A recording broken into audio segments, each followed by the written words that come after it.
Oi, meu Brasil! O convidado de hoje, ele vai em lugares que eu tenho certeza que a grande maioria de vocês nunca teria coragem de entrar. É isso mesmo, advogado criminalista, mas que tem um olhar muito além. Ele olha para a alma. Pensando nisso, fique coladinho que esse episódio vai te impactar. Roda a vinheta, diretor!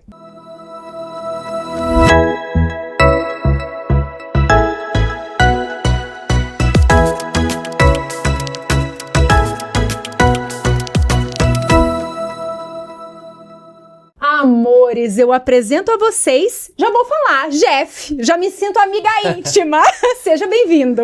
Muito obrigado, Ana, eu quero agradecer você, sua audiência por aqui estar hoje, e já falar que eu fiquei muito honrado sobre eu cuidar da alma, e realmente, eu visito lugares que, além de muitos não terem coragem, eu desejo que nunca visitem, né, que nós estamos falando aqui de presídios, acredito eu. Com certeza. Então, mas primeiramente já estou muito grato de estar aqui hoje. E eu estou muito feliz também com a tua presença, a tua participação. Eu nunca tinha recebido até então um advogado criminalista, mas você traz de uma outra ótica. E eu acredito que, além de propósito, você tem que ter muita coragem para estar onde você está. E para começar, eu já quero saber o que te ligou a essa área do direito. Foi um propósito? Foi rebeldia? O que foi? Primeiramente, já que eu sou o primeiro advogado, aproveite. Vamos falar de tudo que você quiser, saber sobre procedimento, processo, o que é alguém ser acusado, porque é comum a gente ver alguém nas mídias passando ali que está sendo investigado, não é culpado. Uma vez eu escutei em um tribunal do júri que uma testemunha não tinha certeza que era meu cliente, mas respondeu o seguinte: olha, se ele está sentado aí, eu acredito que é ele. Ninguém é acusado à toa. E então, saiba que existe sim muitas acusações falsas, então aproveite. Sobre o que me ligou na área criminal. Vou contar a verdade, sem querer. Claro que existe depois, com o tempo, uma história muito mais linda, mas na prática é o seguinte. Eu nasci com pais muito humildes. Meu pai é pedreiro, minha mãe é diarista até hoje. Eu nasci em Autônia, uma cidadezinha pequenininha, minúscula, no norte do Paraná. E meu pai, cortador de cana naquela época, decidiu que ia para a cidade. Só que ele parou na cidade de Paranaguá, que também não é aqui a capital. Então eu vim de uma origem humilde, morava ali em Vazão. E dentro da minha família, muitas pessoas eram pessoas humildes, eu digo assim, de capital mesmo, dinheiro. Mas tinha uma pessoa dentro da minha família que ela tinha uma condição um pouco melhor, que era o meu primo. Meu primo ele era delegado. E aí, através dele, eu conheci que o estudo poderia mudar uma realidade, que ele sempre falou, estuda. Só que ele tinha aquela visão, eu prendo bandido, porque olha só, e eu era naquela época ainda, era meio xerife, eu tinha 8 anos, antigo, e me levou para algumas operações e estava se aposentando, então eu vi algumas coisas assim, reais. Falei, eu vou entrar na área do direito, vou ser delegado. Aí, passa histórias, eu quase fui jogador de futebol, depois você pode falar disso aí também, vou pular para explicar do direito, mas teve ali uma questão de ser jogador de futebol. E eu entrei na faculdade. Nessa época ainda, a presidente, acho que era Dilma, tinha então o ProUni, eu fiz o ProUni. E entrei na faculdade e lá eu conheci um professor de direito trabalhista, que ele chegou para mim, o nome dele é Bordinho, não esqueço até hoje. E como eu sempre fui uma pessoa um pouco simpática, que a vida me fez ser assim, para eu sair de onde eu nasci, eu tinha que ser comunicador. Essa é a chave. E ele gostava de mim, então uma vez ele chegou para mim e mostrou uma gravata da Burberry. E era, acho que R$2.000 na época, assim, uma gravata. Ele falou, daí eu pensei assim, cara, ele tem condição de pagar uma gravata de R$2.000, você é advogado. Pensei, porque o meu objetivo era a questão financeira. Sim. Dentro da faculdade, então, eu comecei a ter contato com direito processual penal. Aí, eu fiz estágio em Polícia Federal, em Ministério Público, ou seja, onde eles acusam. E de lá, eu comecei a pensar que eu queria estar na área criminal. Então, na prática, foi isso. Mas quando eu realizei a minha primeira defesa, que eu entendi o que é ser advogado. Você conheceu... Ai, Jesus. Cirineu? Não. Simão de Cirene? De nome, não me lembro. Com certeza você não conhece, né? Da sua época. Ele foi a pessoa que estava na multidão enquanto Jesus carregava a sua cruz. Os soldados pegam ele gentilmente e falam, ajude esse homem a carregar a cruz. Ele olha e fala para Jesus e fala... Eu não sou bandido, mas eu vou te ajudar a carregar essa cruz. Nisso, o Cirineu carrega a cruz de Jesus para ele. E então, eu entendi através das nossas defesas que o advogado é a pessoa que ajuda a carregar a cruz da acusação para alguém. Ou seja, é uma das atitudes, trabalhos mais honrados que existe. Muita gente tem preconceito de advogado criminal, é claro. Está defendendo alguém que está sendo acusado. Muita gente confunde que por eu estar defendendo ele, eu concordo com o que ele fez. Mas, na verdade, se você parar para analisar, Ana, Jesus era o homem mais santo que pisou nessa face da terra. A única coisa que ele fazia é faça o bem ao próximo. Perguntavam-se a Jesus, se eu te der um tapa na cara direita, na face esquerda, o que eu faço? Oferece a direita para ele. Seja bom. Jesus só ensinou isso, me arrepia falar disso. Jesus era a pessoa mais santa que pisou, mas os fariseus que tanto o desejavam, por ele não vir em cima de um cavalo branco com espadas, muito dinheiro, não, esse não é Jesus. Esse não é Jesus. E aquele que pedia pela sua vida, pedia um julgamento. Então colocaram ele diante de Pilatos. Pilatos viu, eu não vejo crime. Manda para o imperador. Foi para o imperador. Não vejo crime. Volta para Pilatos. E aí Pilatos, sem ver crime, fala o seguinte, vou lavar as mãos e vocês decidam. Claro que sabendo da Bíblia, aquele receptáculo com água ficou cheio de sangue, tudo tem toda a mensagem. Mas o que acontece? Querendo ou não, Jesus passou por um julgamento e foi condenado sem prova alguma. Foi crucificado e morto. Então eu entendo que até mesmo um advogado poderia ser muito útil no julgamento de Jesus, mas não, Jesus tinha um propósito, sem falar de religião, beleza. Mas extraindo esse ensinamento que Jesus era a pessoa mais santa e mesmo assim foi crucificado, existem muitas pessoas que são inocentes. E eu entendi a importância do advogado, e com isso, ligando o cristianismo, vendo meus clientes, história, cada vez eu me conectei mais e entendi que a advocacia no fim é por vocação. Mas eu comecei buscando melhorar de vida, que, como eu disse, eu falo muito. Se a gente parar para ver, muitas pessoas tentando melhorar de vida, dependendo de onde elas nasceram, acabam virando réus em processos. Isso a gente pode aprofundar mais depois. Eu imagino que uma das situações mais difíceis, mais tristes, deprimentes que uma pessoa pode passar é uma acusação falsa. Pode ser desde uma coisa simples, quanto até, por exemplo, eu acredito que em presídios deve ter inúmeras pessoas que são inocentes de verdade, que estão sendo condenadas ou já foram condenadas por crimes que não cometeu. E por mais que eu entenda que, né, na lei fala que todos têm direito a uma defesa, eu te pergunto, você escolhe o teu cliente? E como que você analisa ele? Por exemplo, você... dentro do teu conhecimento, você já consegue entender que ele é culpado ou que ele é inocente, ou ele fala para você, eu sou culpado, mas eu quero que você me defenda disso. Como que você cuida disso? Porque eu entendo que tem crimes que são muito pesados. Diferente de um roubo, um homicídio, alguma coisa assim, são crimes pesados. Como que você administra isso? Olha, que excelente pergunta, esse cenário que você entrou agora também, eu consigo fazer palestras sobre isso. É gigantesco o arcabouço de situações que você trouxe. Primeiro, a questão de um crime ser pesado ou não, depende muito de cada pessoa. Claro que você lidar com aquilo precisa do estômago. Como eu disse que na verdade eu encontrei uma vocação, eu consigo fazer perfeitamente separar o que é emoção, o que é profissional. Eu não deixo minhas convicções internas, nem nada que eu sinto emocionalmente influenciar na defesa do meu cliente. Nada. Eu tenho um pouco de resistência para atuar em crimes de acusação de violências sexuais e estupro. Isso eu tenho uma certa resistência, então tenho uma cautela. E roubo eu não gosto, porque como eu disse, eu vim de baixo, eu fico de cara de você ficar trabalhando e o cara vir te roubar. Eu fico puto. Quando eu vou defender ladrão, eu falo, pô, cara, eu não gosto desse crime. Eu prefiro defender traficante, que pra mim é empresário, porque na farmácia vende tudo que o meu cliente vende, diferenciar o imposto. Só uma questão ali, entendeu? Mas voltando, então, como é que eu faço para separar? Vamos lá, primeira... construir aqui dentro da tua pergunta, a gente pensar junto, que é isso que eu gosto. O que é pesado? Veja bem, se eu chegar aqui e falar, Ana, você roubou alguém, você traiu seu marido, você é aquilo, só o fato de alguém falar uma coisa, a gente já vê que dá uma repulsa, uma raiva, a gente já quer rebater, já quer brigar. Sim. Então, às vezes, para só o fato de ser xingado já é pesado. E existe o crime de difamação. Então, quem gosta de fazer fofoca, alguém traiu alguém, eu vi fulano, mesmo que seja verdade, se você faz fofoca da vida do outro, é crime de difamação, da BO. Aí, dentro desse ponto, como eu escolho se ele é culpado ou inocente, né? Outra vertente que você trouxe. Eu gosto disso aqui porque esse meu trabalho é advogado. O que um advogado faz? Você sabia que a profissão de advogado dos autônomos é a única que está na Constituição Federal. A única que está no artigo 133, dizendo assim, o advogado é essencial para a administração da justiça. Não existe justiça sem o advogado, porque, como eu disse, Jesus foi condenado. Então, a gente precisa de um advogado para que aconteça? Para ter certeza que tem alguém lutando pelos interesses daquela pessoa que está ali. Então, eu tenho noção de quão valioso é o meu trabalho. Eu não julgo. Eu não sento aqui e falo, você é culpado, é inocente. Eu sento aqui e falo, estão dizendo isso aqui de você. Na minha percepção, a acusação é perfeita, eu acho que é você por causa disso, disso, disso. Essa é a acusação. O que você tem para me dizer? Aí, eu já deixo bem claro, cliente, você tem que falar a verdade para mim. Eu não posso chegar num processo e descobrir que você tá mentindo para mim, quebrou a nossa cara. Então, assim, eu falo para ele, e aí, qual é a verdade?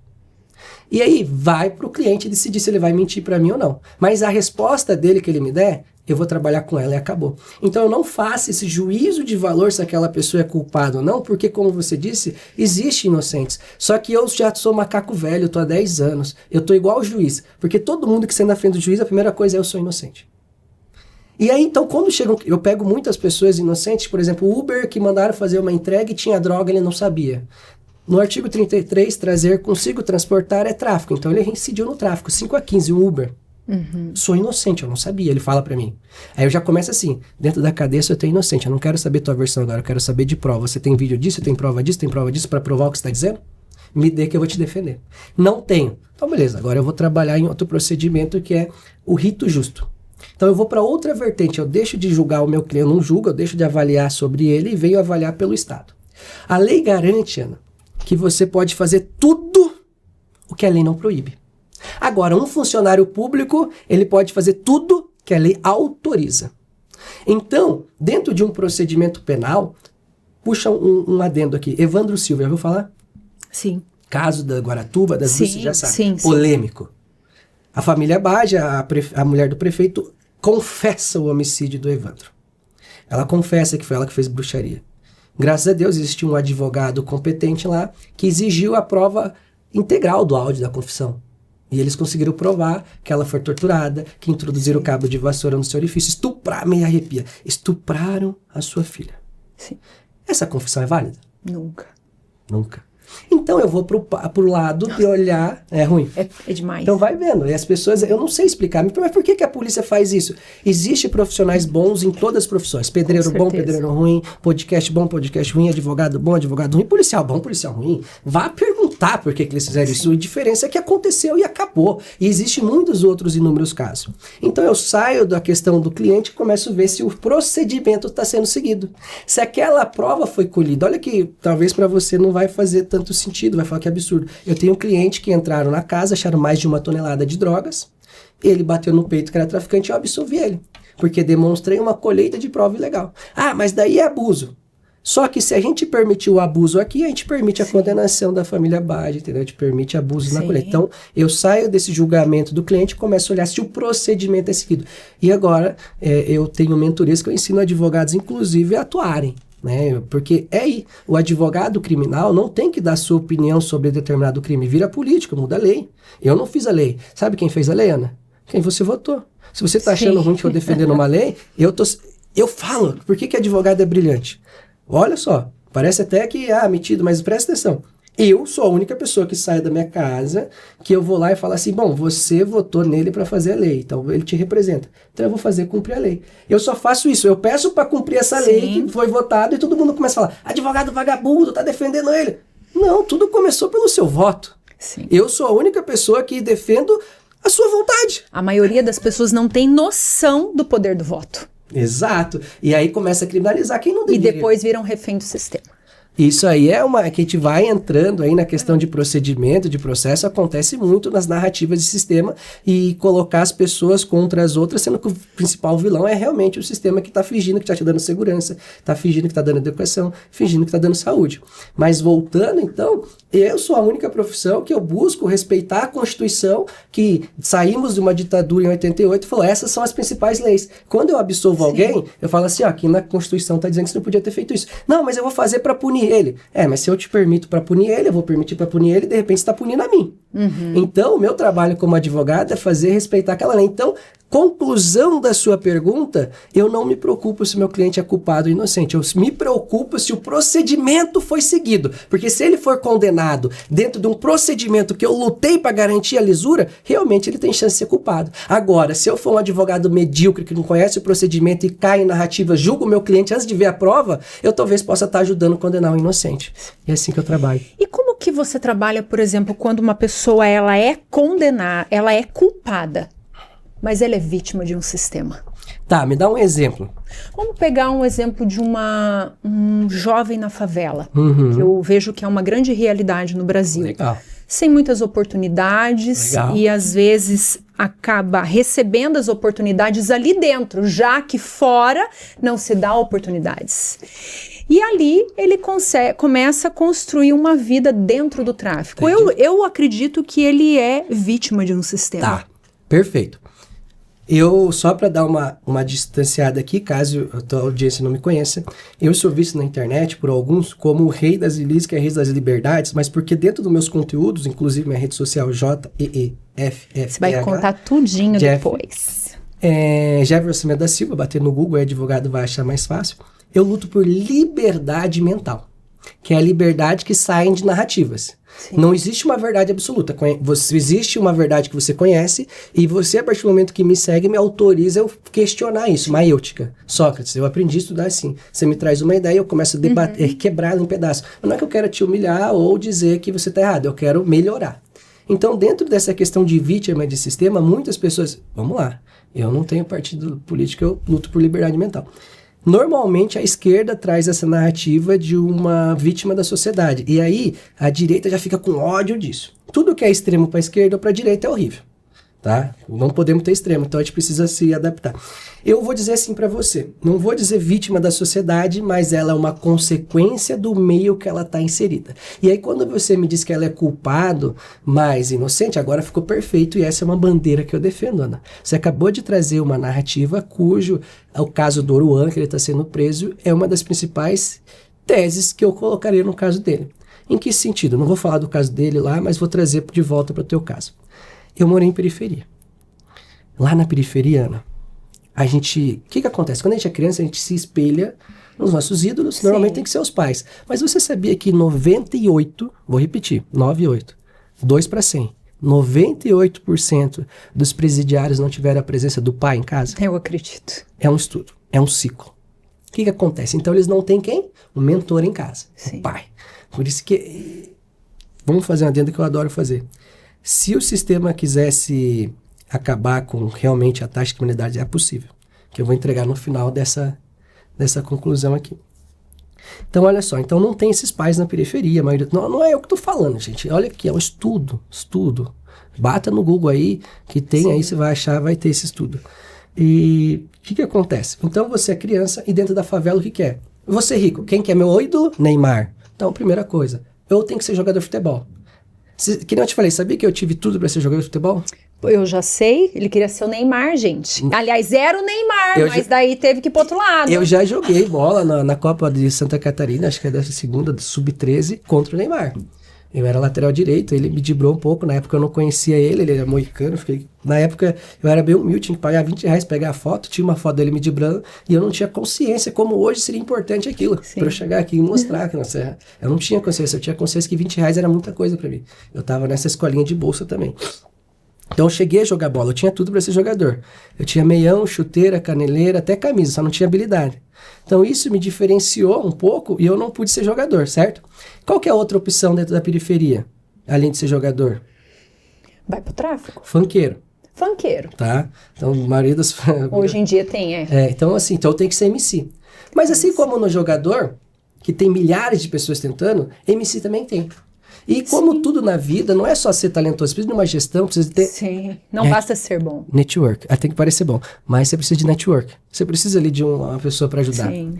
Então, ser jogador me falta habilidade, ser funkeiro ou me falta o dom, porque hoje tem autotune, então até dá para ficar sim, bom, mas não dá. Qual que é a outra opção? Aí vem o chefe do morro. São isso que as crianças vê, normalmente da periferia. Ou eu vou ser jogador, ou que tá mais fácil, eu vou ser funkeiro, ou eu vou ser chefe do tráfico. realmente são as principais opções que eles veem ali naquele momento, certo? Por isso que eu digo, você sabia que nenhum praticante de esporte real, que pratica esporte, tem problema com drogas? É difícil. Você já parou para observar essa taxa? Todas as pessoas que são ligadas ao esporte, ou às vezes até alguma... Usa bomba daí, no máximo. Mas não tem problema. É outro tipo de droga.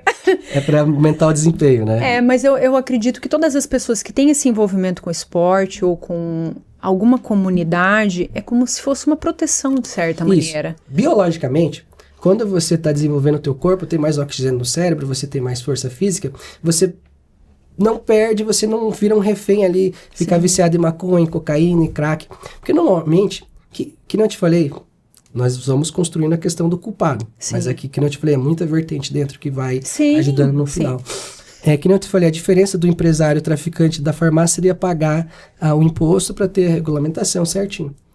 O que acontece? É remédio. E quanta gente se medica sozinho? Mas que eu vou tomar um paracetamol, um dipirona, sabe? Sim. E muitas pessoas, que nem eu disse, a família é desestruturada. Então tem problemas no trabalho, na família, e eu preciso fugir dessa realidade de merda. Com toda desculpa. Pode falar. Essa realidade de bosta, de merda que cada um vive, né? Eu quero fugir dela. Tô com o saco do meu patrão, não gosto da minha mulher, não gosto do meu pai. E aí, em vez de resolver a situação, às vezes fica refém de algum tipo de droga, mas para fugir. Claro, eu vou falar para você, que nem eu ouvi um policial falando, famoso na internet, falando assim que nem todo maconheiro é vagabundo, mas todo vagabundo é maconheiro. Existem alguns tipos de substâncias que são usados que realmente para alguma pessoa talvez não prejudique tanto, mas voltando, a maioria das pessoas usam essas substâncias para fugir da sua realidade. Vocês estão se automedicando. LSD para ter visões, a maconha para ficar mais calmo, com a cabeça muito acelerada. A maioria das pessoas com TDAH vai ali tendenciar para usar uma maconha, ou seja, se automedicam. No fundo, então, se essas pessoas estivessem ocupado com bons trabalhos, fazendo atividade física, não teriam realidade para fugir. Por isso que, biologicamente, quem pratica esporte, leva assiduamente, não tem esses problemas. Então, se o Estado quisesse acabar com o crime, eles iam na periferia, iam colocar estudo e esporte. Isso para aquelas crianças. Para aquelas crianças terem uma visão que o estudo pode salvar, que nem eu te disse. Eu não te disse que foi o meu primo que me tirou? O estudo muda a bagaça toda. Qual que é o maior ato de rebeldia contra o sistema? Estudar. Estudar, perfeito. É o maior ato de rebeldia, é estudar. Então, que nem eu, lá na periferia, foi o estudo que fez eu querer ser advogado. E hoje banalizaram isso. Hoje não precisa ter faculdade, todo mundo precisa. Não é que precisa ter, mas o conhecimento é algo que ninguém te rouba. Isso, você pode ficar muito rico, vão te roubar, mas o conhecimento e experiências ninguém te tira. Sim. Isso é fato, perfeito mesmo. Mas assim, não é nem a questão de ter um diploma. Que eu digo assim, a questão é de você ver que existem outras oportunidades além daquelas que está inserido. Então, feito todo esse adendo, vindo para a sua resposta. O que acontece quando eu pego um caso assim, que acontece muito? Aí o cara tá na periferia, ele não teve oportunidade, porque ele vai pra cidade, a gente fala assim, olha a sua cor de pele, olha essa tatuagem, o jeito que ele é vestido, olha os dentes dele, julga pela aparência, olha o cabelo dele. Por quê? Porque ele não tem ali boas condições, porque com boas condições não existe pessoa mal cuidada, existe pessoa que não tem condições, Sim. pessoa pobre, é assim que funciona. Ou mau gosto. Também, mas o dinheiro, veja lá, marcas como a Gucci, a Dior, Sim. e criam umas roupas ridículas. Mau gosto, caríssima. Mas é caríssima, entendeu? Mas o mau gosto em si é de cada um. Sim. Mas assim, o cuidado com bom creme, o cabelo, essas coisas influenciam. Mas pra não fugir do assunto, né, pra achar que a gente tá embutulado. Mas o que acontece? Então essa pessoa tenta procurar um emprego, existe o preconceito. Não adianta falar que não existe. Aí ela volta, começam a limitar as pessoas. Não vou te dar emprego, não vou te dar chance. Vagabundo, roubou, olha que louco que é. Mas o que acontece? Então ele volta pra casa e de repente o chefe do morro fala, irmão, você não precisa se envolver no tráfico. Vai ali, só me avisa a hora que a polícia tá vindo. Uhum. Sabe? Que chama ali o fogueteiro, exatamente. Só isso, faz só isso. Daí passa um ano. O cara lá foi preso, não quer ficar na boca? Ou seja, o meio que ele está inserido forma aquilo. Mas às vezes ele não teve a escolha, porque, Ana, desculpa te interromper, mas é que assim, para chegar. Um crime é uma conduta humana, tem que ser um humano. Onde ela sabe que é um crime que está previsto em lei previamente, e ela sabendo que é um crime, sem qualquer impedimento, ou seja, ela não está sendo obrigada, ela escolhe praticar esse crime. Dentro desse conceito, aquela pessoa, ela foi guiada, e claro, ela teve a opção de não virar fogueteiro. Será que ela teve mesmo? E aí eu falo que sim, Existe essa pessoa que eu falar que é vítima na sociedade, vai pegar um embasço com outras pessoas que não vai abrir a mente para entender que essa realidade existe. Aí nesses casos que a gente bate mais forte, tenta mostrar, lá no escritório, a gente tem uma taxa brilhante de defesa de tráfico, principalmente por causa dessas questões. De entrar na casa de alguém, a gente não encontrou droga, mas invadiu. Fizeram isso, mas foi ilegal. Muito. Mas existe, quando eu pego um caso assim, eu trato um pouco assim, por isso que eu disse, eu acho menos pesado defender esse traficante do que um cara que estuprou, um cara que roubou. E já que você está falando sobre isso, eu quero te perguntar sobre o caso do Oruan. Ele é realmente uma pessoa de... Vou usar os termos que eu ouço, tá? Um bandido extremamente perigoso, como fala. O que é essa realidade? Ou existe coisas por trás dessa prisão? Perfeito. Você quer mais uma água? Eu aceito. Lu, você pega uma água pra mim, por favor? É gravado e corta? Não, mas não tem problema. É gravado, mas vamos deixar rolar. Nem precisa, pode... Tá. E a hora que você vê que tá dando tempo, você avisa. Porque quando você traz, eu adoro falar sobre esses assuntos, porque realmente faz com que a gente pare para pensar outras coisas que a gente não viu, que nem eu queria que você me explicasse um pouco melhor esse teu contexto, no sentido, você disse que ouviu. Quando alguém você leu ou ouviu, foi um vídeo ou foi em conversa com alguém, eu gostaria de entender para eu poder fazer o raciocínio o seguinte: quando essa pessoa diz assim, ele é um bandido perigoso, eles dizem isso por quê? Baseado em quê? Tipo, eles apontam algum fato? O que eles falam? É isso, essa a minha pergunta. O que eu não acompanho muito isso. Mas o que eu ouvi falar, que ele é um bandido de alta periculosidade. E aí eu fico em dúvida. Porque como eu te falei, eu não acompanho. Ou outra dúvida. Depois eu também vou te perguntar a respeito do Bolsonaro. Até onde é verdade, porque você é uma pessoa que conhece a lei e estuda, não é o meu caso. Até onde ou se existe algo por trás disso. Porque eu acredito que possa sim existir muita manipulação. E aí, essa a minha pergunta. Ele, nos seus estudos, ele realmente é um bandido perigoso? Vamos lá. Força. Força, meu. Vocês estão deixando nós presos aqui, Esse tema aí, se a gente fizer o corte, vai bombar. Vou até elaborar minha pergunta novamente sobre o Oruan. Essa depois que pediram a água... Pode cortar já na água. Já não ia cortar, mas agora vamos cortar. Então tá bom. Mas vocês avaliam depois, pô. Depois vocês avaliam. Se precisar, senão não corta. corta. Porque às vezes tá um gancho, né? Fechou, eu vou fechar aqui. Pode fechar. Tá. Vou perguntar de novo. Isso. Não ficou muito bom isso. Já que você está falando sobre essas questões do sistema, eu quero te perguntar. O Oruan, ele é realmente um bandido perigoso, como falam, ou ele é uma vítima de um sistema? Existe algo escondido por trás dessa prisão? Tá. Vamos deixar bem claro que, assim, o certo é o que vai ser mostrado no processo. Por isso que eu sempre digo, a gente tem que garantir que ele tenha direito a um julgamento justo, que garanta para ele uma defesa real e que analise provas reais. Dito isso, observado isso, tipo, que não é que eu falar que é verdade, porque eu não sei as provas que tem lá, mas eu consigo analisar o que foi feito até hoje e os argumentos que foram usados até hoje para dar uma opinião. Mas para eu concluir essa opinião, eu queria saber de você o seguinte: quando você escuta isso do Oruan, que ele é um bandido perigoso, alta periculosidade, ou que ele é, essa palavra bandido, o que falam para você? Eles só falam, eles baseiam em alguma coisa para eu poder entender o que eles estão falando aí, porque eu tô do outro lado, eu já sei, né, a minha opinião. Sim. Mas assim, o que fala? Ele é perigoso pelo quê? Como eu te falei, não é algo que eu acompanho. Certo. Mas o que eu ouvi é que o pai dele também está preso. Entendi. E que o pai, é como se... Não tenho certeza, tá? Eu vou falar baseado no que eu ouvi. Ele tá. O pai dele tá preso e o pai dele é chefe de um grupo também que é perigoso. E aí, no caso, ele é perigoso. Exatamente. É aí que eu me revolto. É aí que eu fico muito triste, porque as pessoas... É aí que eu uso o julgamento de Jesus como exemplo. Rotulam. É aí que eu uso o julgamento de Jesus como exemplo. Falaram absurdos dele também e compraram a narrativa, mas nem observaram do crime.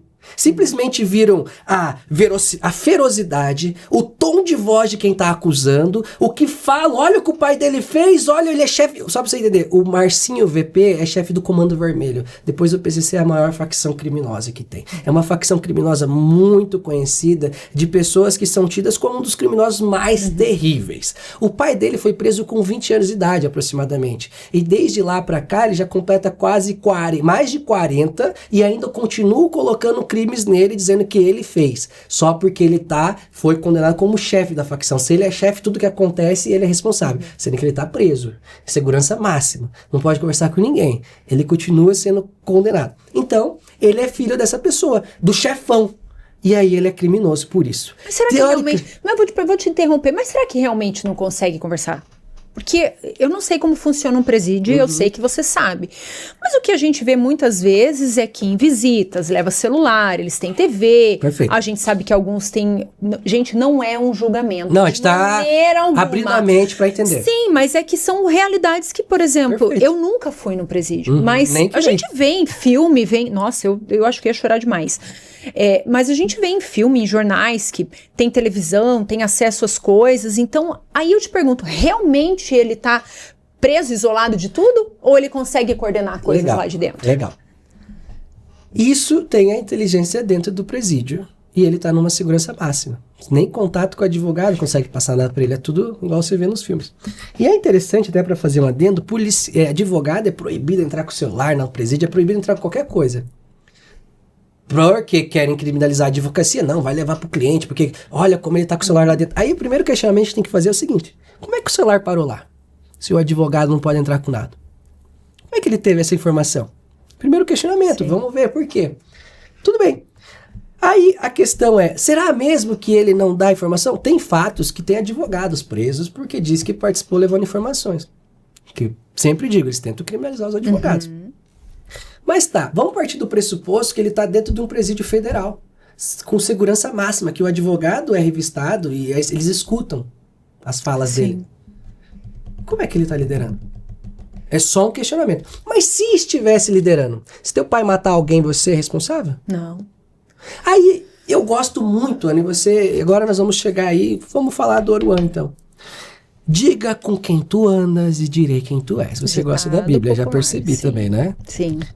Tipo assim, a Bíblia te ensina que você anda com pessoa boa, você vai ser boa, mas o ditado popular, diga com quem tu andas, direi quem tu é. Se você anda com 5 idiotas, você é o 6º idiota padrão que a gente aprende todo mundo, certo? Sim. É um ditado popular, né? Mas Jesus andava...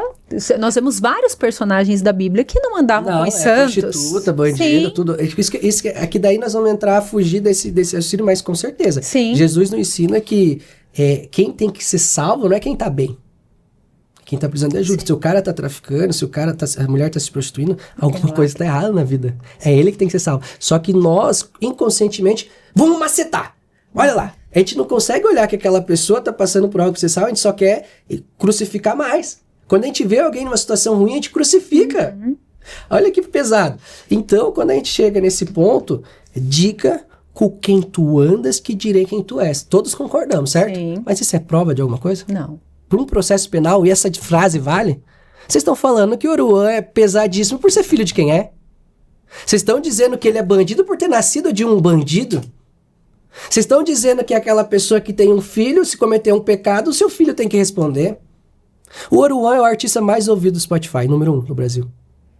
Realmente? Sim. Aí eu vou te falar de história de vida. Eu conheço bandidos, chefe de tráfico, eu defendi. Já absolvi alguns. Eles sempre dizem, cara, eu entrei nisso aqui pra dar uma goma melhor pra minha mãe. Goma é casa. Eu queria tirar a realidade da minha mãe. E agora que eu tenho filho, eu não quero que ele se envolva com isso. Então, se esses caras estão dizendo isso, esses caras aqui estão dizendo isso. Agora, um que comanda uma das principais, que o filho dele é o mais ouvido do Spotify. Realmente, você acha que ele quer que esse cara se envolva no crime, sendo que ele tá preso há mais de 20 anos? Você acha que ele quer isso pro filho dele? Ou você, vamos pensar nós, colocar no lugar, se eu fosse o chefe de tudo isso e eu tô preso há 20 anos, eu não quero que meu filho venha pra cá. Eu quero que ele viva a vida dele, ele deu certo, ele virou MC. Eu te proíbo de ter contato com o crime. Eu duvido que o pai dele não deve ter falado isso pra ele numa visita. Você tem minha proteção, mas você não se envolve com o crime. Você tem vida pra viver. Eu vejo o pai dele dizendo isso pra ele. Eu acredito. Só que aí, nós que somos perfeitos e nunca erramos, como diz Jesus protegendo Madalena, quem nunca errou que atira a primeira pedra? Nós não erramos. E agora ele é filho dessa pessoa, ele é bandido. Sobre autopericulosidade. Quando você entra no presídio, você é classificado. Você diz assim, você tem algum envolvimento ou proximidade com facção A ou X? Por quê? Porque se tiver proximidade com A ou X, você não pode ir pro rival. Eu não posso colocar um cara lá na cadeia do PCC, se ele é do CV, vão matar, ele é regra. Então eles fazem essa análise para classificar. Só que o Oruan, eles colocaram preso de alta periculosidade por causa do Marcinho do VP. Isso tudo são ferramentas que existem no processo. Se você usar uma boa narrativa, você transforma aquela pessoa em monstro. Repito, Jesus foi colocado diante de pessoas sem crime nenhum e soltaram Barrabás por causa de narrativas. Então, dentro do meu sistema, do meu ecossistema de pessoas, dentro das minhas redes sociais, eu distorço, eu odeio, não falo distorço, não vale isso, eu apaguem, já que é gravado. Troca o distorço. Não é distorço.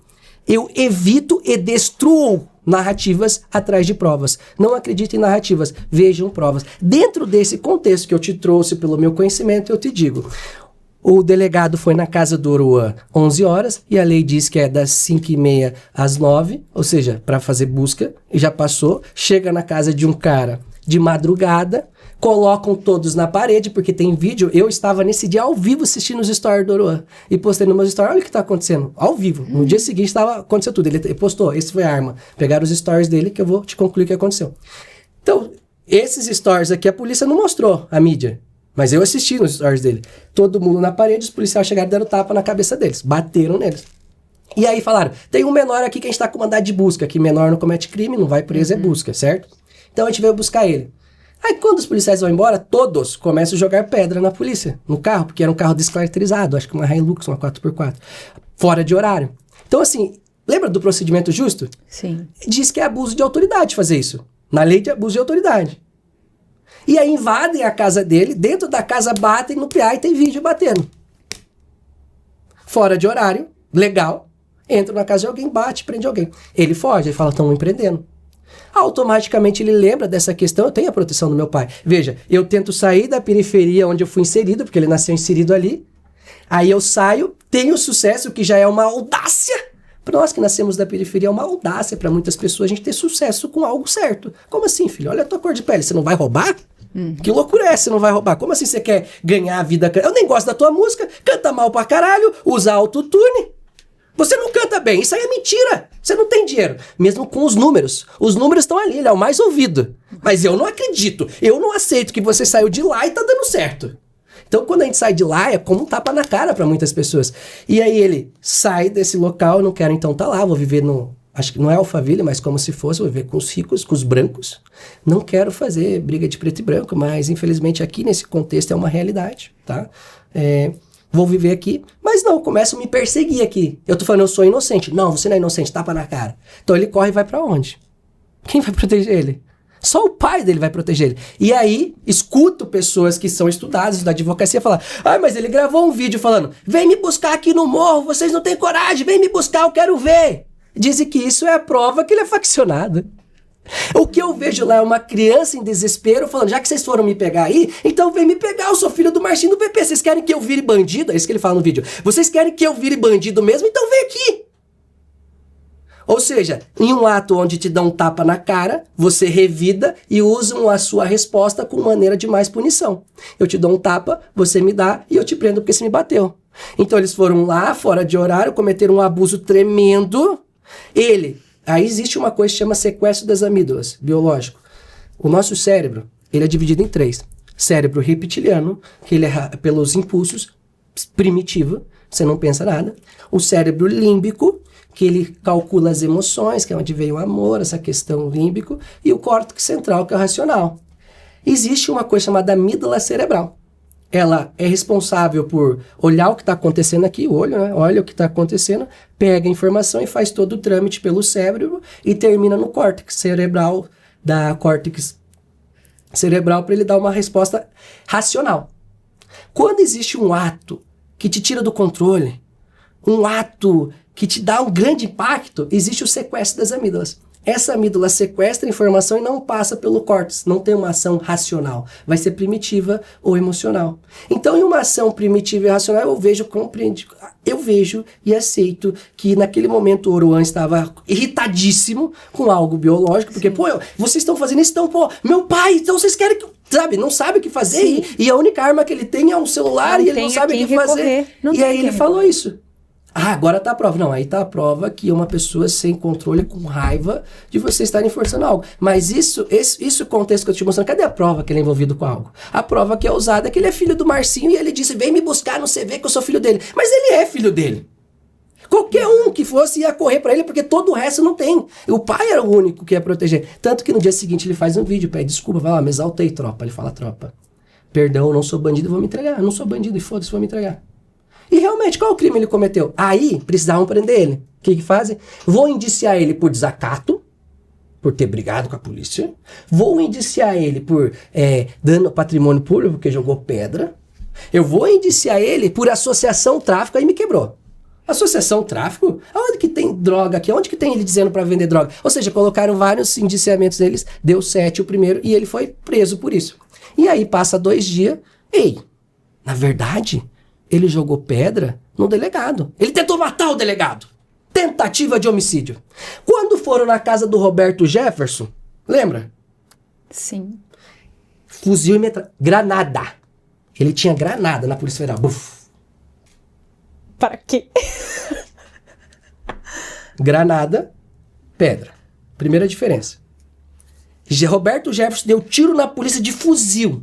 A polícia entra na casa dele com o padre Kelmo, candidato lá que foi candidato a presidente, e toma um café. Ai, mas eu não queria matar vocês. Vocês viram que eu podia, mas eu não fui. Eu tirei a arma. E o delegado lá com ele. Não, na casa dele, bonitinho. Irmão, jogaram granada em você e o fuzil, você tá bonitinho com ele. Que é o Roberto Jefferson. Agora o Oruan joga pedra no carro, e não foi só ele, porque mais de 10 pessoas estavam jogando. Não tem nem como saber se a pedra que atingiu foi a do Oruan. Sim. Mas ele é criminoso, tentativa de homicídio. Mais um mandado de prisão, tentativa de homicídio. Então, nesse contexto todo, sobre o Oruan, eu digo que é uma narrativa onde possivelmente tem interesses políticos de quem querer se candidatar. Nós tivemos exemplo aqui com o juiz Sérgio Moro perseguindo o Lula. Não sei se o delegado lá quer, mas eu sei que eles estão ignorando a realidade do Oruan, e que eu entendo que ali, na verdade, não tem prova de nada que ele é envolvido. Tem prova que ele é MC. E MC não é bandido. Vamos mudar totalmente esse quadro agora, mas antes eu quero falar um minutinho de um grande parceiro que nós temos aqui do Anatalks Podcast, que é o Dr. Rafael Abaunza. E mulheres, ele mandou um recado maravilhoso para vocês, que ele quer ser o seu médico. Gente, cuidar da sua saúde é algo muito importante. E o Dr. Rafael, um médico da medicina integrativa, que te olha com outros olhos, olha com um olhar individual da maneira que você é. Especialista em hormônios e em emagrecimento, Dr. Rafael está chegando em Curitiba com o Instituto Abaunza. Vai aparecer aqui agora em algum lugar da tela um QR Code. Mira a câmera do seu celular, entre em contato, eu tenho certeza que vocês vão amar. E se você quer saber um pouquinho mais do Dr. Rafael, vai lá no Instagram, Dr. Rafael Abaunza, ou aqui no YouTube, no meu canal Anatalks Podcast. Ele fez uma participação incrível e você vai entender dos diferenciais do que eu tô falando. Gente, procure um médico que te olhe na sua individualidade e cuide da sua saúde. Eu garanto, mulher, que o seu médico vai ser o Dr. Rafael. Pode falar. Do Oruan, eu acho que seria interessante você dar a tua opinião, se você concorda ou não, porque tem mais um fato muito triste aí. A juíza que vai julgar ele, o marido foi morto pelo Comando Vermelho. E dizem que o pai, que ele tá preso por causa do pai. O pai dele é chefe. Então você acha que esse julgamento vai ser imparcial? Acho que é algo interessante. Você entendeu? Eu entendi. Então E sobre o que eu te falei do Oruan, e aí? Você entendeu? O que você concorda? Vamos fazer o corte aqui esse ano. E eu espero ter respondido a questão do Oruan pra você, mas você concorda, discorda? Acha que agora ele é um criminoso, não? Então, é interessante a gente ouvir, né, de uma outra maneira, porque como eu te falei, eu acompanho pouco, mas no rótulo que passaram, é lógico que a gente acaba, passa uma identidade, não é uma identidade, acaba passando uma imagem que você não sabe se ela é verdadeira ou não, mas eu vou te falar que você mexeu com a minha cabeça. Liberdade mental. Você mexeu com a minha cabeça. E olha só, Ana, você me trouxe essa questão de culpado, mas viveu dentro de um sistema que a gente trouxe ele. Sabendo disso, que você não se preocupou em saber o que é verdade ou não, atrás de prova, que tua vida é corrida, você não tem tempo. Mas imagine quantas pessoas escutam, ele é bandido e só reproduzem. Sim. E isso vai pesando e não querem saber de prova. E olha que interessante, nesse caso, é dito que a juíza que vai julgar, O marido dela foi morto pelo Comando Vermelho. E repito, o Comando Vermelho, quem seria o chefe é o pai dele. Que garantia que eu tenho? Isso não demonstra um pouco de suspeição que essa juíza vá ser imparcial? Porque todo mundo olha pra ele e, é bandido. E ainda ela tem esse adendo. O marido dela já foi morto, teoricamente, a mando do pai dele. E aí, como é que eu vou garantir que esse piá tá tendo um julgamento justo? O ideal seria a juíza se declarar suspeita. E olha só, as narrativas controlam, mas estou muito feliz que você falou isso, que eu consegui fazer você entender, olhar um pouco diferente. E se eu puder dar um conselho para você e para toda a sua audiência, sempre que alguém estiver sendo acusado ou estiver vendo alguma coisa nas notícias, procura não olhar as narrativas e olhar em que isso está sendo fundamentado. Qual prova? Sim. Porque lembra que você falou do Bolsonaro? E até quero falar dele agora, mas é muito interessante você falar isso, porque isso é um alerta. Hoje as pessoas rotulam, e eu vou falar mais, as pessoas vestem camisas... Sem nem entender por quê. De coisas que elas não acreditam, mas porque ou é um rosto bonito, ou porque falou uma coisa que ela gostou, ou porque fala 10% do que ela mais ou menos acredita, e não vai buscar a fundo, e tá torcendo, e tá lá às vezes na rua, gritando, vibrando por algo que nem ela mesma acredita, mas ela acha que uma parte ali a representa. E nesse caso, se ela soubesse dessa verdade que a gente trouxe, esse ponto de vista, nem estaria lá. Sim. Mas isso é questão do nós, seres humanos, viver em polis. Quando a gente começa a faculdade, fala muito ali, questão de polis, Grécia começou ali que os homens têm que viver em polis é cidade, conversando, trocando ideia. E isso vem de uma ideia, eu não sei se você faz marketing, deve fazer bastante, né? Existe uma coisa chamada pertencimento. Uhum. E as pessoas querem pertencer a algo. Sim. Então, às vezes a pessoa fala algo que ela concorda, ela já, não, vou seguir porque eu quero estar ali junto. Mas que tal a gente se unir e fazer uma bandeira, um movimento que é julgamentos justos salvam vida? A gente pode fazer parte disso. Pensar diferente da narrativa. Sim. E eu confio que hoje você vai ser uma dessas, que a partir de hoje sempre, não, mas isso é, eu não tenho tempo, mas cadê a prova disso aí? Ou... Não, eu sempre penso e falo assim, falar até papagaio fala. Eu quero ver, é aqui, ó. Você viu como é importante um advogado? Sim, um advogado criminal? Com certeza. Pra ele, então, imagine. Com certeza. E como a própria lei diz que todos merecem um julgamento, só que a gente sabe que por trás de um crime tem muita água que rolou ali. Imagina isso aí, né? E ali, agora, como a gente falou, é isso que eu quero falar agora. Nós falamos de um lado e agora eu quero falar do outro lado. Então, nós podemos ver, posso colocar aqui que o Oruan foi uma vítima do sistema, acredito que pode ser isso, pode ser. Preconceito. Também. Eu acho que sistema é o Bolsonaro, acho que do Oruan preconceito. E agora eu quero que você fale pra mim tudo em 1 minuto, porque nosso tempo acabou. Tô brincando, vai ter mais uns minutinhos. Mas eu consigo. Gente, não, mas eu quero que você fale. E essa prisão do Bolsonaro? Tá. É uma cortina de fumaça? Vamos lá. Primeiramente, vamos deixar claro que eu tive amigos que perderam gente na pandemia. Muitas pessoas têm raiva do Bolsonaro pela pandemia. Existe, e isso as pessoas às vezes colocam como meta de vida. Eu preciso punir essa pessoa, eu preciso... Sabe, são travas. E aí isso só atrasa a sua vida quando você tem isso. A gente precisa entender as circunstâncias. Querendo ou não, goste ou não, a pandemia abalou o mundo inteiro. O Bolsonaro começou a ser criticado por causa da vacina da Pfizer. Não, mas isso aí não tem registro, não tem a documentação. Não vou fazer. Ele enrolou. E depois por pressão cedeu. E depois passou 2 anos e fizeram um estudo que a vacina que ele não queria pegar era ruim mesmo. Só que isso a mídia não mostra. Sim. Certo? Só que daí muitas pessoas que perderam gente têm raiva do Bolsonaro. E é por isso, é pela pandemia. Pergunta pras pessoas, porque eu vou ver os comentários lá. Não, mas ele tem que se ferrar pelos crimes que cometeu, pandemia, blá blá. Se você fosse o presidente, o que você faria? Mas beleza, isso é uma coisa. Dito isso, as pessoas não estão nem aí pra provas. Só querem, Bolsonaro vai ser preso. Por quê? Não sei, ele tem que pagar pelos crimes. Quais crimes? Não sei, ele matou a pandemia. Parece que resume é isso. E ninguém tem consciência que o crime do Bolsonaro que tá sendo lá é sobre o 8 de janeiro. Não é sobre pandemia. Eles não estão nem aí com pandemia, digo o Supremo na questão desse processo. Eles querem dizer que o Bolsonaro não aceitou o resultado das eleições e ele tramou para tirar todo o Estado do poder, fazer ali tipo como se fosse um golpe. Esse é um golpe. Pegar o sistema democrático e falar, agora eu que mando, usando as Forças Armadas. Então a investigação é para isso, para saber se ele tramou e fez esse golpe, certo? Porque as pessoas invadiram lá. Primeira coisa. Sobre a prisão dele, é em razão que o Bolsonaro tinha algumas medidas... Voltando, as medidas foram voltadas quando o Eduardo Bolsonaro vai pra fora, que é filho dele, ele manda 2 milhões pra ele pra se cuidar. Filho dele, pô.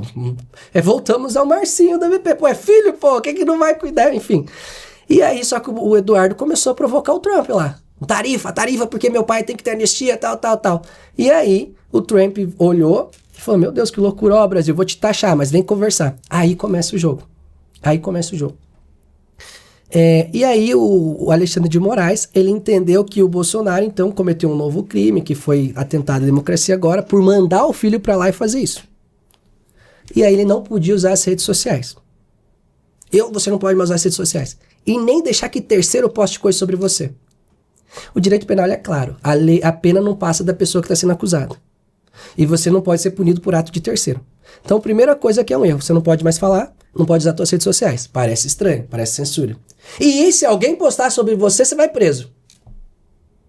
Se alguém postar sobre... Tudo bem. E aí, agora teve passeata e o Nicolas ligou pro Bolsonaro. O Bolsonaro olhou a galera. Beleza, boa aí, pacífico.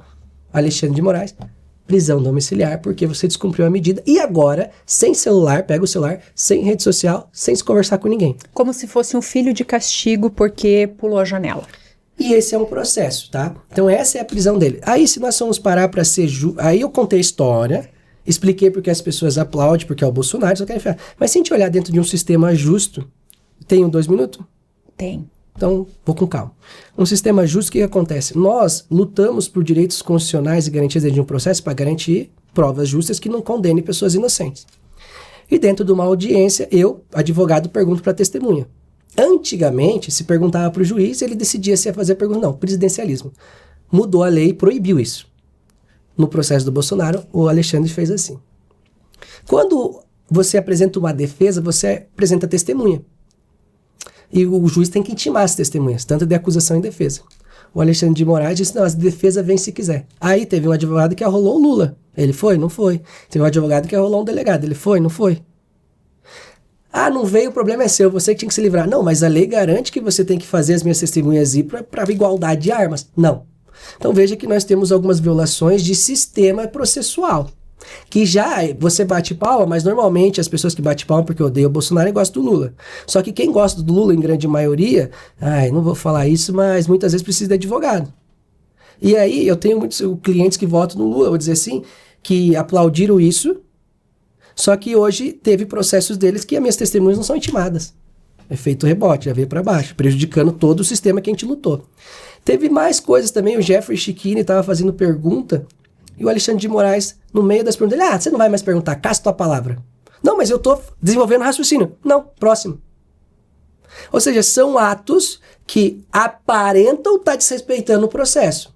Está desrespeitando. Então parece que não está sendo conduzido dentro da lei. Aí vamos falar da prisão, que foi a pergunta. Prisão domiciliar, ela tem requisitos. Que ela tira a prisão da cadeia e manda para casa. E um dos requisitos, ou você é velho, ou você está muito doente, ou você tem filho pequeno. Não é o caso do Bolsonaro. Não caberia prisão domiciliar. Então eu tinha que mandar uma prisão preventiva para a cadeia, já que não cabe. Beleza. A prisão preventiva tem requisitos. A primeira, ela tem que ser adequada e necessária. A medida tem que ser necessária e adequada. Então tem que demonstrar a necessidade da medida. E aquela pessoa tem que ser perigosa em sociedade. Certo? Tem que ser perigo em sociedade, porque senão tem o direito a responder ao processo de liberdade. Todo mundo é inocente até uma condenação final. E não tem condenação nenhuma, então ele tem que ser considerado inocente. Mas não. Então coloca uma cautelar para não prender. Até aí tudo bem. Qual cautelar? Não pode falar nem se manifestar. Então a gente começa um problema. A Constituição Federal permite você fazer teu podcast, a Constituição Federal permite ter jornais, a Constituição Federal permite liberdade de expressão. Aí eu sei que você fala assim, liberdade de expressão não autoriza cometer crime nem fazer nada. Tudo bem, nós temos os crimes de difamação, calúnia e injúria no processo penal. Se alguém comete esse crime, você pega a prova, vai lá e processa e tem um procedimento e ela vai ser condenada, ou seja, realmente não pode. Mas falar não pode ser proibido. Cada um tem que assumir as consequências. E aí tem um vídeo excelente, 2022, do Alexandre de Moraes falando isso. Não, manifestação nunca pode calar. Ele pode falar, tem o direito de falar, mas se ele falar vai ser responsabilizado. Corta para agora, você não pode abrir a boca. Ou seja, parece-me que pode falar quem ele autoriza e quem ele concorda. Mas dentro de uma Constituição, gente, aqui, Constituição Federal, ela foi feita após a ditadura em 1988, onde muitas pessoas morreram para garantir direitos básicos. E lá tem cláusulas pétreas que não podem ser modificadas. E lá está garantida a liberdade de expressão. Lá diz assim, ó. Está garantida toda forma de liberdade de expressão pacífica, proibido qualquer censura ou proibição. proibido qualquer censura e Mas proibição. você não entende que nós estamos vivendo hoje censura e proibição? Isso aí, nós vamos concluir mais ou menos isso. Aí, lá tá dizendo que nada pode censurar, nada, nenhuma lei nenhuma decisão. Tipo assim, você tem o direito de falar. Aí ele me dá uma cautelar dizendo assim, você não pode abrir a boca e nem fazer isso. Só que, pô, a Constituição me garante. E aí, os inteligentes aí falam assim, ó, mas ele tinha uma cautelar que ele descumpriu, então ele não podia descumprir a decisão. Aí tem um jornalista, vou até pegar isso e fazer um corte, tem um jornalista da Globo que falou assim lá pro político. Desde quando ficou normal descumprir ordem judicial? Porque ele tinha uma ordem para cumprir, ele não descumpriu, então é justa a prisão. Ordem manifestamente ilegal não precisa cumprir, tá na lei. Ordem que é manifestamente ilegal não tem que cumprir. E no meu humilde entender de advogado que estuda, tem pós, já fui premiado fora pelos meus trabalhos técnicos, né?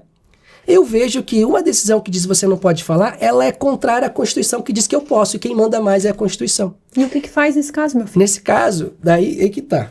O povo tem que observar se está sendo uma violação. Por isso que falta 3 votos para impeachment o Alexandre de Moraes. Essa decisão que ele deu, eu acredito que provocou o Senado. Eu acredito que vai ter o processo de impeachment, porque agora está muito na cara. Que nem eu disse, tem procedimentos dentro do processo que não respeita, e nós vemos que parece que ele está determinado a fazer aquilo. E sabe, Ana, para finalizar, o Código Penal diz que o juiz, em hipótese alguma, pode dar uma decisão de ofício. O que é isso? É uma prisão que ninguém pediu. E ninguém pediu a prisão do Bolsonaro. Ele chegou e falou, tá aqui, o que eu vi e gostei. Ou seja, parece que a caneta dele manda mais que tudo. E quer ver uma coisa perigosa, que não é sobre isso? O IOF não ia ser aumentado. A Câmara e o Senado proibiu o aumento do IOF que o Lula ia fazer. O Senado e o parlamentar decidiu, eles têm esse poder. O Alexandre, sozinho, em decisão monocrática, foi lá e disse que podia. Ou seja, ele passa por cima, ou seja, a maioria, a Câmara dos Deputados e as do Senado disseram que não. E eles representam a gente. Aí o Alexandre, que ninguém votou sozinho, dá a caneta. Então eu vejo o perigo. Então, independente se você gosta do Bolsonaro ou não, eu não sei todas as provas que tem no processo, mas olhando assim, me causa estranheza. Procedimentos de investigação não estão sendo respeitados, porque a lisura, ou garantia que aquilo é justo, é garantir os direitos, principalmente do advogado, de perguntar. E não parece que está tendo uma condução justa. E para finalizar, que sempre eu falo finalizar, mas em 2017, a Lei Magnitsky foi aplicada para juízes da Suprema Corte da Venezuela. Em 2017, foi aplicado para juízes da Venezuela. Eu não sei o que você acha, mas a Venezuela de lá para cá tá ok? A Venezuela de lá para cá você acha que tem liberdade de expressão? Então não é que o Trump, imagina o Trump, o dono da maior economia do mundo, ele é parceiro do Bolsonaro, eu vou destruir esse país por isso. Não. Eles têm, os Estados Unidos têm uma tendência e uma história que sempre que eles veem alguma autoridade violando liberdade, eles falam, não quero mais tratar com você, porque é o jeito que eles lidam, desde toda a história. Então eles aplicarem agora, na verdade, e olha aqui, o Alexandre não é de esquerda, porque quando ele entrou, a Gleisi Hoffmann repudiou. Não, essa é a pior aberração para o direito, é perigosíssimo para as garantias constitucionais. O PT falando, e ele perseguia. Na verdade, agora, dentro do ambiente que a gente está, a esquerda está se aproveitando, e o Lula, que é um brilhante político narrador, ele está usando essas narrativas, unindo o Alexandre e eles, para ganhar mais votos, porque começou a aumentar. Eu não sei o que dá na cabeça do povo. Começou a aumentar os votos, sabe? Mas então, veja assim, tem algo muito acima de punir o Bolsonaro em jogo. Então, parem de querer que o Bolsonaro vá preso a qualquer custa, porque a nossa liberdade parece estar em risco. Olha, por que parece? Não sou eu que apliquei a lei Magnitsky, e ele já aplicou outras vezes na Venezuela. Olha onde entrou. Não fui eu que escrevi a lei, desrespeitei como está sendo desrespeitada, e a aparência disso não me parece totalmente um julgamento justo. É isso que eu tenho para dizer do Bolsonaro. Ai, queria ficar mais meia hora falando, porque eu sei que, nossa, mas é muito... E é bom. É bom a maneira, você mexeu com a minha cabeça hoje, com tudo que você falou. Que legal, se o pessoal curtir e compartilhar, eu volto, vocês fazem pergunta pra ela. Isso aí, levar você no rádio. Vamos. No rádio, lá na Abla FM, você vai gostar. Então eu aceito o convite, hein? Vamos marcar. Mas eu quero já agradecer a tua presença, a tua participação, por ter disposto o teu tempo, trazer conhecimento, mostrar que conhecimento liberta. Isso. Porque as pessoas brigam, falam e a maioria não tem conhecimento nem de caminhos, nem de... Meu Deus do céu, então conhecimento liberta. Obrigada por trazer essa mensagem. Obrigado por mostrar esse outro lado. Obrigada mesmo. Eu quero te agradecer sua audiência, mas gratidão pelo convite, por ouvir, e eu saio daqui muito mais feliz e realizado do que quando eu entrei, porque saber que a palavra liberdade mental hoje faz parte da nossa história. A liberdade, o conhecimento liberta, e a liberdade em si, ela é muito além, né? Gratidão. Muito além, porque as pessoas podem estar refém e presos em tantas coisas. Então, fala suas redes sociais, para o pessoal te acompanhar. Se você digitar no Google Jefferson Nascimento da Silva, advogado criminal, vai achar ali. Mas minhas redes sociais, o Instagram é @JEEFFEH, Jeff, porque eu tenho esse nickname de sempre, nunca quis mudar, e eu coloquei na minha mente que eu vou ser tão famoso quanto o Whindersson Nunes. Ninguém sabe escrever, mas acha a rede social dele. Boa. Então, não precisa saber. Vamos vai colocar achar aqui na descrição do vídeo. E aí eu tenho um canal no YouTube, de FOADV, que eu comecei há pouco tempo, cujo eu abordei muito a prisão do MC Pose, mostrei porque estava errado, critiquei a sentença do Léo Lins, defendendo piada pesada. Não, assiste lá, você vai entender, eu puxo pro outro lado. E aí tem alguns vídeos de eu trabalhando em júri, usando, assim, bem legal. E se vocês quiserem me acompanhar, vá no Instagram, façam perguntas e lembrem, peço permissão para fazer esse recado final. Quando alguém estiver sendo acusado, deseja a ele um bom advogado. Deseja a ele um julgamento justo. Só isso. Não deseja mais nada. Que o resto, se tiver justiça e um julgamento justo, você vai tomar conhecimento se aquela pessoa é culpada ou inocente. Mas não cai em narrativas. Infelizmente hoje, cair em narrativas, tem muitos inocentes sendo presos. Obrigado. Com certeza. Imagine, as portas estão sempre abertas. E eu quero aproveitar e deixar uma mensagem para você refletir. Sempre tente se colocar no lugar do outro. Indiferente de você gostar ou admirar essa pessoa, sempre faça isso. Hoje é ele, amanhã pode ser você. Então, empatia não faz mal a ninguém. E quando você for defender uma camisa, defender uma causa, busque a fundo tudo o que tem ali dentro para saber se realmente casa com aquilo que está dentro da tua essência, do teu caráter, do teu brio, de tudo isso. E quando falamos sobre direito e liberdade, gente, vai muito além de você gostar ou não de uma pessoa. Reflita sobre isso. Tá bom? Um beijo no coração, curte, compartilha esse vídeo, se inscreve no meu canal e ande aqui junto com a Ana Talks, porque vocês já viram, né, gente? Aqui é só sucesso.